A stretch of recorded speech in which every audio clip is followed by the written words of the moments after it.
Saudara, Kementerian Luar Negeri menyampaikan pernyataan pers tahunan Menlu atau PPTM 2023. Dan dalam acara tahunan ini, Kompas TV juga meraih penghargaan Adam Malik Award sebagai televisi terbaik, dan informasi ini sekaligus akan kami sampaikan juga untuk Anda pada hari ini. Pernyataan pers tahunan Menteri Luar Negeri atau PPTM tahun 2023 berlangsung di kantor Kementerian Luar Negeri Jakarta.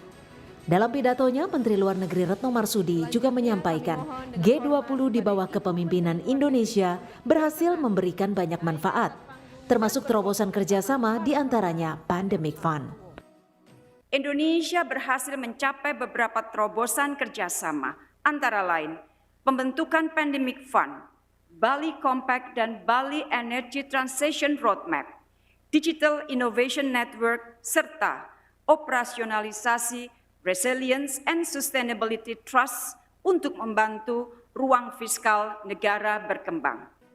Dalam acara ini, Kementerian Luar Negeri juga memberikan Adam Malik Award kepada kalangan media yang aktif mengedukasi dan menyampaikan informasi terkait prioritas politik luar negeri Indonesia secara faktual dan berimbang.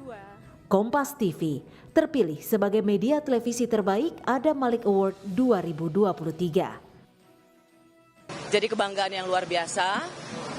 Ajang penghargaan ini setiap tahun dibikin oleh Kementerian Luar Negeri Indonesia dengan nama Adam Malik Awards. Kita tahu Adam Malik tidak saja pernah menjadi Menteri Luar Negeri, tetapi yang juga paling relevan adalah ia seorang wartawan.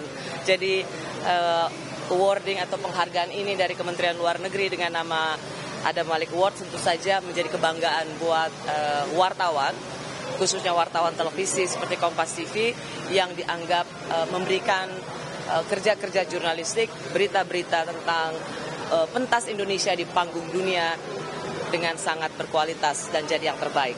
Sangat membanggakan.